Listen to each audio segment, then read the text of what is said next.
Thank you for staying with us on Channels Television, and you're watching News at 5. I'm Ayotunde Balogun. The National Council of State has approved the nomination of Professor Joash Ojo Amukwetan, a senior advocate of Nigeria from the North Central, as the new chairman of the Independent National Electoral Commission, INEC. President Bola Tinubu had presented Amukwetan as the nominee to fill the vacant position following Professor Mahmood Yakubu's exit. According to a statement by the Special Advisor to the President, Bayo Ononuga, President Tinubu told the Council that Amukwetan is the first person from Kogi, North Central State, nominated to occupy the position and is apolitical. Now, Council members unanimously supported the nomination, with Governor Ahmed Usman Ododo describing Amukwetan as a man of integrity. In compliance with the Constitution, President Tinubu will now send Amukwetan's name to the Senate for screening. Now, the new INEC chairman, who is 58 years of age, from Ayetoro-Gbede in Ijumo local government area in Kogi State, is a professor of law at the University of Jos in Plateau. He is also an alumnus of the university. He specializes in company law, law of evidence, corporate governance and privatization law. He became a senior advocate of Nigeria in September of 2014. He is married and has 4 children.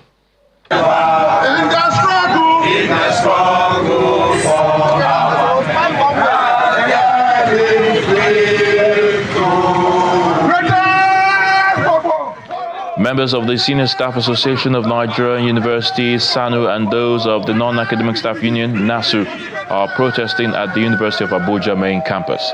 The protest is part of a nationwide action decided upon by the Joint Action Committee of the 2 unions at the expiration of a 2-week ultimatum given to the federal government to address their demands, which are mainly welfare matters.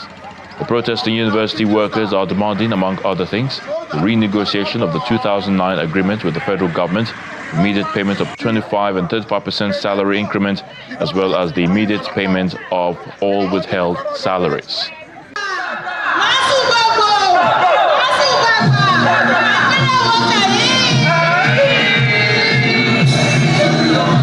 And in Lagos, members of the 2 bodies at the University of Lagos are also holding a protest against the federal government's failure to meet their long-standing demands. The unions are demanding for disbursement of the 50 billion naira earned allowances, renegotiation of the 2009 agreements, payment of outstanding salaries and arrears, and the release of withheld third-party deductions for May and June 2022.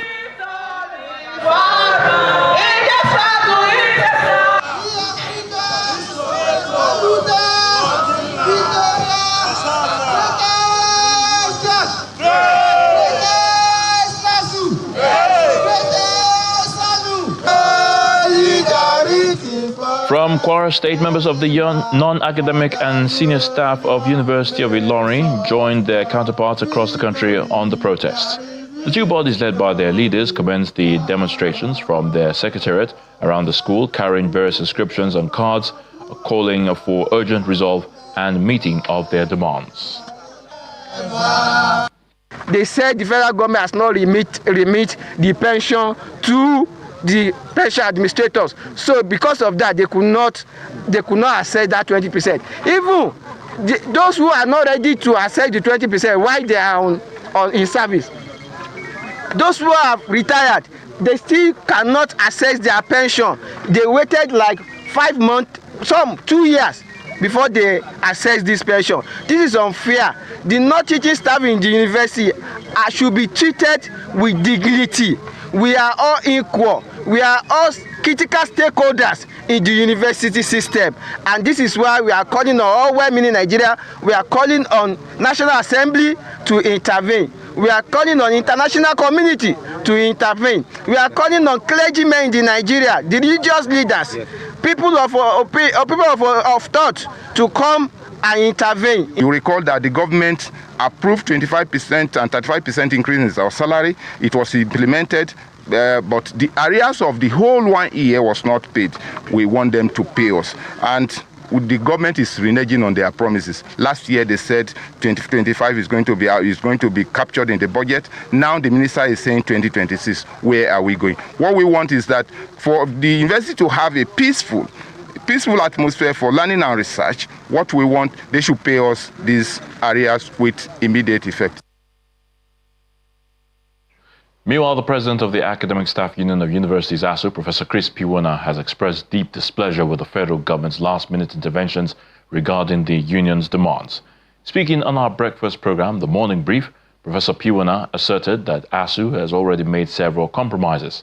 He's now urging the government to adequately address the urgent welfare needs of all unions across the education sector. Professor Piwona reiterated that if the government fails to act, ASUU will embark on a nationwide strike upon the expiration of its ultimatum this Sunday, October the 12th. Strike has always been our last option. It's not about government meeting our demands alone. That is true.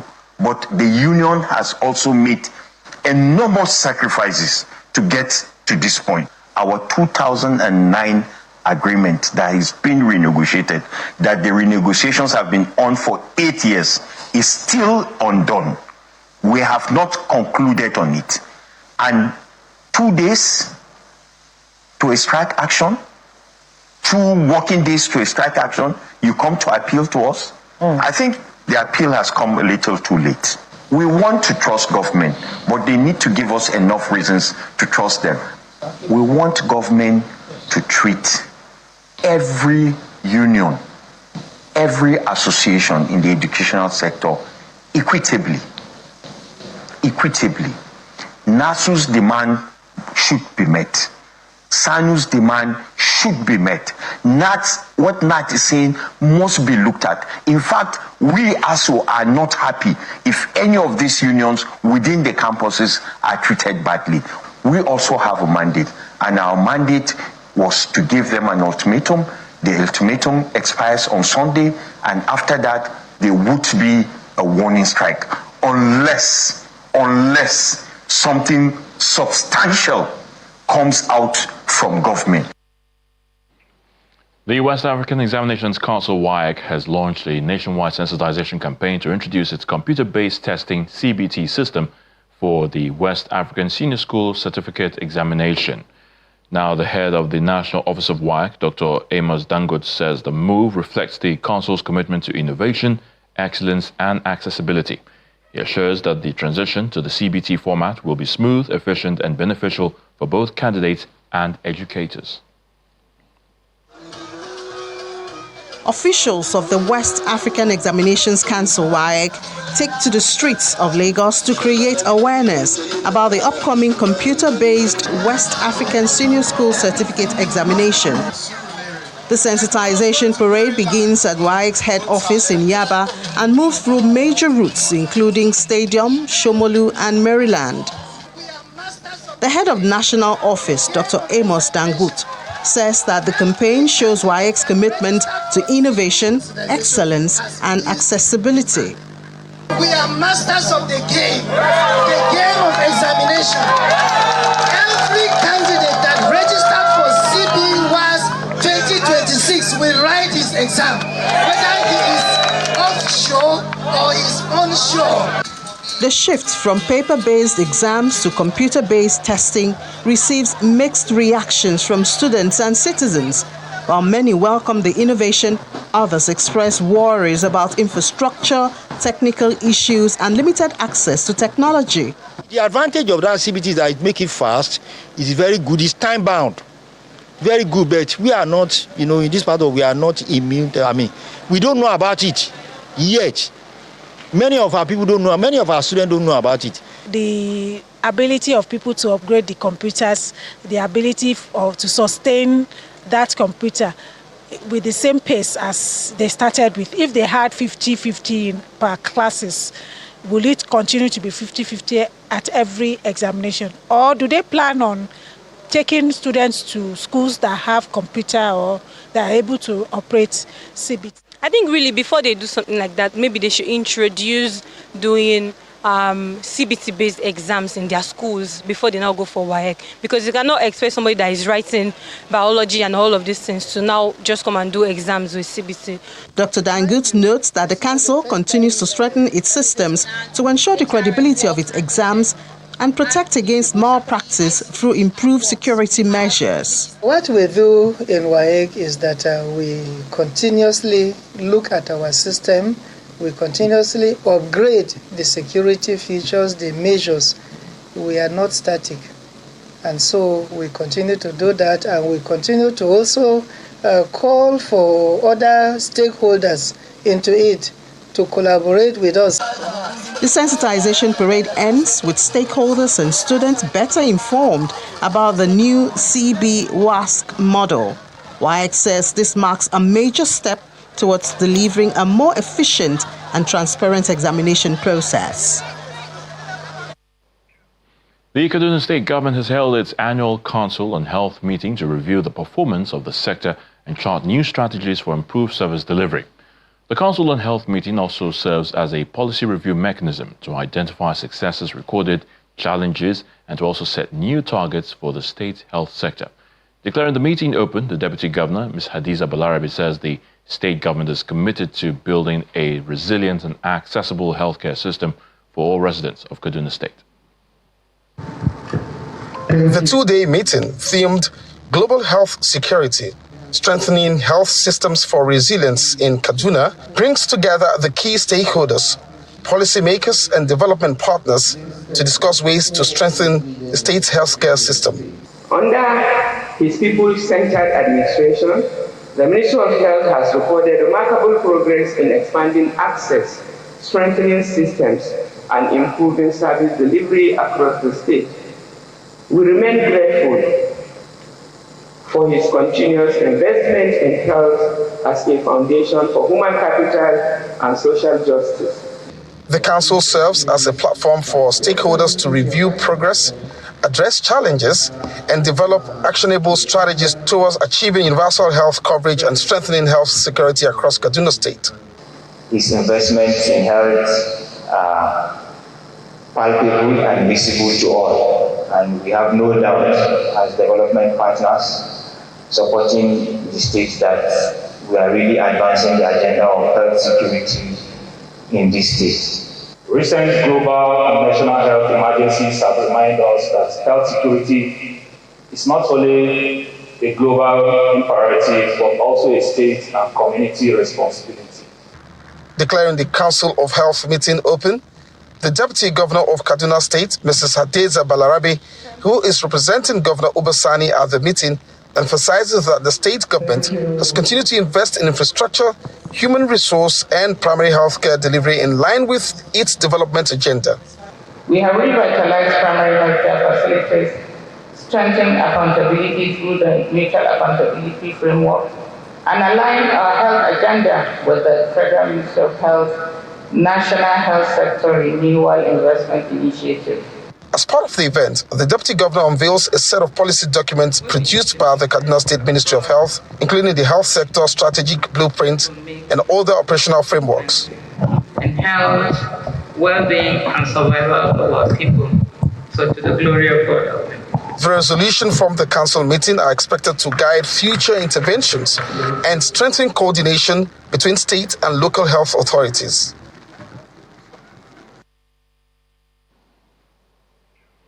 Former Director General of the National Broadcasting Commission, NBC, and boardroom doyen, Dr. Christopher Kolade, has died at the age of 93. A statement from his family says the late broadcaster and teacher died peacefully on Wednesday, October the 8th. The statement reads in part, "We are thankful for his incredible life of faith and service and are grateful for God's abundant blessings." Dr. Kolade was born in Erioke in Osun State, Nigeria in 1932 and completed his secondary school education at the Government College Ibadan, after which he studied at Foray Bay College in Freetown, Sierra Leone. He worked as a broadcaster and later served as the Director General of the National Broadcasting Corporation, the NBC. He also served as the Chief Executive and Chairman of Cadbury Nigeria PLC and Nigeria's former High Commissioner to the United Kingdom. Dr. Kolade has promoted business integrity in Nigeria through his chairmanship of organizations such as Integrity Organization Limited, GTE, and the Convention on Business Integrity Limited, GTE. Meanwhile, President Bola Tinubu has mourned the death of the former Nigerian High Commissioner to the UK, Dr. Christopher Kolade, describing him as the finest of men. The veteran broadcaster and elder statesman died on Wednesday. He was aged 93. Now, the president in a statement paid glowing tribute to Dr. Kolade, saying he received the news of the death with profound sadness. Now, the president stated that Dr. Kolade served Nigeria and humanity with all his strength and resources, and pray that God will grant him eternal rest. Dr. Kolade was a custodian of our enterprise history, especially concerning corporate governance and human resources management. He was a principal figure in reputable institutions like the Lagos Business School. He was among the finest of men and was exceptionally brilliant, statesmanly, diligent, and had unimpeachable integrity. When we come back after the break, Lagos State government collaborates with the Bank of Industry to improve MSME safety. Please join us again.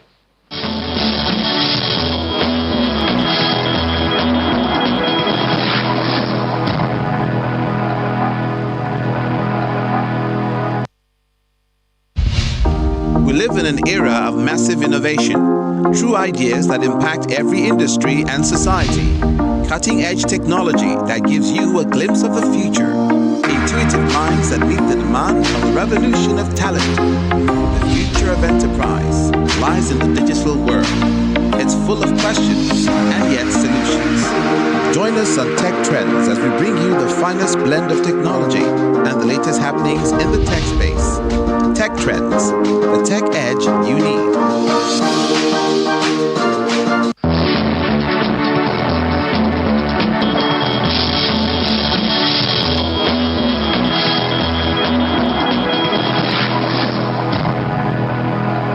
Welcome back. The Lagos State government is collaborating with the Bank of Industry to strengthen workplace safety practices among micro, small and medium enterprises operating in the state. The state governor, Babajide Sanwo-Olu, who sealed the partnership at the 3rd Lagos Occupational Safety and Health Conference, says his administration is committed to promoting workplace safety. Protecting workers from risks that can cause permanent injury at workplace is the focus of discussion at the 3rd Lagos State Occupational Safety and Health Conference. The event, organized by the Lagos State Safety Commission, had in attendance the Lagos State Governor, Mr. Babajide Sanwo-Olu, the Minister of State for Labor and Employment, members of the State Executive Council, first responders, and other key players to deliberate on occupational hazards and how they can be prevented. The theme of this year's conference, Occupational Safety and Health as a Catalyst for Nation Building, remains apt as we strive to attain a 21st century economy. As the policy formulating, advisory and regulatory body for the Lagos State Safety Commission, event and hospitality industry tops the highest burden sector in its enforcement activities in the last 3 years. We still ensure that VTEs, vertical transportation equipment, are fully enforced to the latter as Lagos continues to move on. The Minister of State for Labor and Employment, as well as other speakers, applauded the Lagos State government for creating an agency in charge of safety, which must be prioritized across states for safety of all workers. The Ministry of Labor and Employment is strengthening its focus on occupational safety and health, and we will soon declare state of emergency on occupational safety and health. Our challenge is to urge every state that is becoming urban to take a cue from what Lagos State is doing.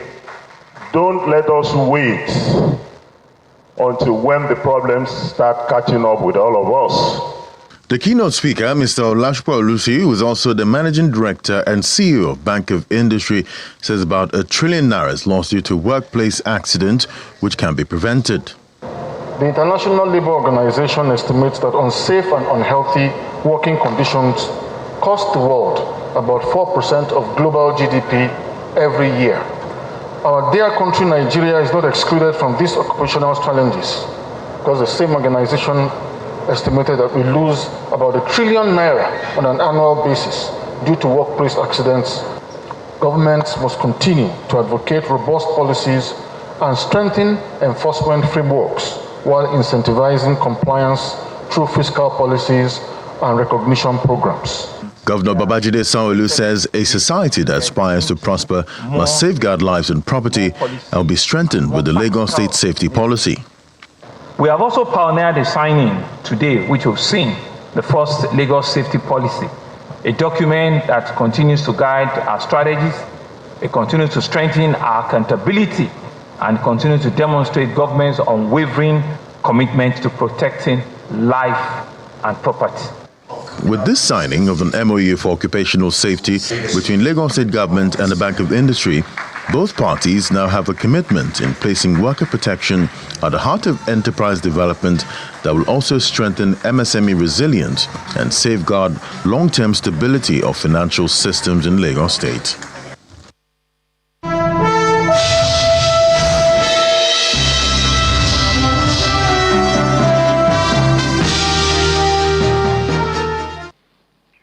Welcome to Business News. The International Monetary Fund, IMF, and the Bank of England have become the latest financial institutions to warn that global stock markets could be in trouble if investor appetite for artificial intelligence turns sour.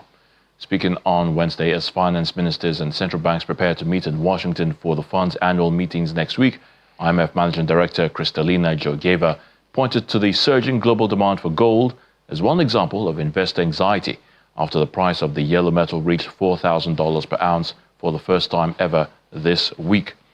In excerpts of its latest meeting minutes, the BOE says the downside factors include disappointing AI capability, adoption progress, or increased competition, which could drive a revaluation of currently high expected future earnings. Now, the IMF and BOE joined the likes of OpenAI Sam Altman, JP Morgan boss Jamie Dimon, and Federal Reserve Chair Jerome Powell in warning about the risk of a stock market correction as AI spending surges. In South Africa, the Johannesburg Stock Exchange has appointed Valdine Reddy as its next Group Chief Executive Officer effective April 1st, 2026. Reddy will succeed Leila Fury, who steps down on March 31st, 2026, after 6 years of steering Africa's largest stock exchange through financial growth and modernization. The JSE chairman, Phuthuma Nhleko, hailed Fury's leadership, noting that the exchange achieved strong earnings, diversified revenue, and major technological and regulatory milestones during her tenure. Back home, the African Continental Free Trade Area is the focus at the 2025 Crude Oil Refinery Owners Association of Nigeria Coran Summit and ECPECTD. Now, the focus is on oil and gas, beg your pardon. Now, with the theme, refining key to energy security in Africa, industry experts and government officials and regulators are set to measure successes and roll out possible ways for future progress. The African Continental Free Trade Area, AFCFTA, is the focus at the 2025 Crude Oil Refinery Owners Association of Nigeria Summit. And as expected, the focus is on oil and gas. With the theme, refining key to energy security in Africa, industry experts and government officials as well as regulators are set to measure successes and roll out possible ways for future progress. So if the upstream is doing so well, so what should happen to the midstream? Are we putting all of this effort in the upstream industry, our indigenous players, just for us to export? Is that exactly what we're doing? Because we need to begin to question some of these things. If we are producing, the question is about producing of crude. What's the excess? What is our intention? What do we want to do with it? Each imported liter means scarce foreign exchange leaving our shores.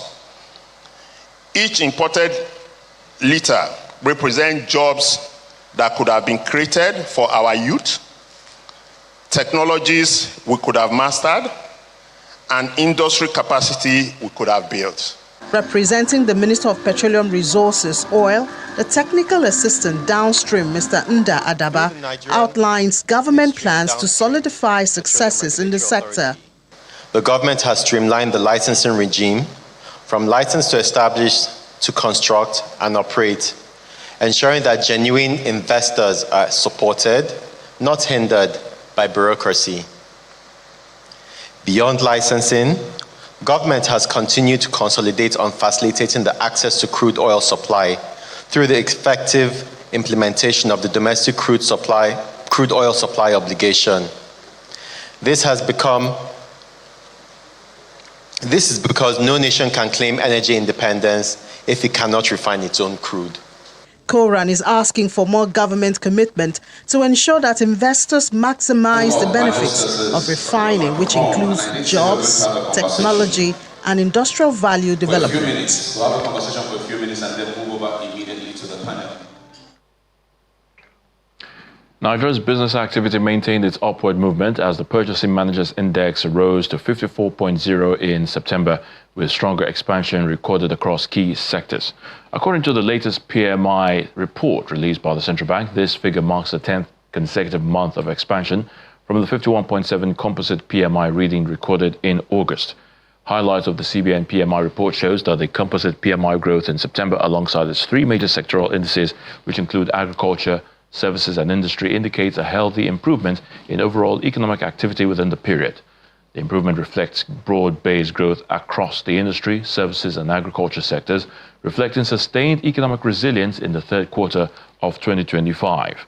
At the same time, the report showed strong readings across key indicators, as all key indicators such as the output index, new orders, employment index and raw materials inventory recorded expansion and growth. And that's News at 5. Thanks for watching. I'm Ayotunde Balu.